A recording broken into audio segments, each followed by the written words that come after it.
જોઈ રહ્યા છો ગુજરાતની એક એવી ચેનલ કે જે તમારા શહેરના પળે પળના સમાચારો તમારા સુધી પહોંચાડે છે। સ્વાગત છે આપનું A1 અભિક્રાઇમ ન્યૂઝમાં। હું છું એન્કર અર્પિતા પટેલ। કચ્છના હાજીપુર પોલીસે પશુઓની ક્રૂર હેરાફેરીનો પર્દાફાશ કર્યો। 11 નાના પડાઓ, 2 વાહનો સહિત ₹4.55 લાખનો મુદ્દામાલ કબજે। 2 આરોપીઓ સામે ગુનો નોંધાયો। સરહદી વિસ્તારમાં ગેરકાયદેસર પશુ હેરાફેરી પર અંકુશ લાવવાના પ્રયાસોના ભાગરૂપે હાજીપીર પોલીસ સ્ટેશનને મહત્વની સફળતા મળી છે। સત્યશ 4 રસ્તા નજીક હાથ ધરાયેલા વાહન ચેકિંગ દરમિયાન પોલીસે 2 વાહનોની કુલ 11 નાના પડાઓને ઘાસચારા અને પાણીની પૂરતી વ્યવસ્થા વિના ખીચોખીચ અને ક્રૂરતાપૂર્વક ભરેલા હાલતમાં શોધી કાઢ્યા હતા।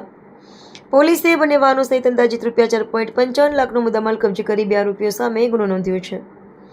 આ સમગ્ર કાર્યવાહી બોર્ડર રેન્જ ભુજના પોલીસ મહાનિરીક્ષક શ્રી ચિરાગ કોરડિયા, જિલ્લા પોલીસ અધિક્ષક કચ્છ શ્રી વિકાસ સુડા તથા નાયબ પોલીસ અધિક્ષક ભુજ વિભાગ શ્રી વિશ્વાસ શાહના માર્ગદર્શન અને સૂચના હેઠળ સફળતાપૂર્વક પાર પાડવામાં આવી હતી। રિપોર્ટર ભરત ઠાકોર, કચ્છ।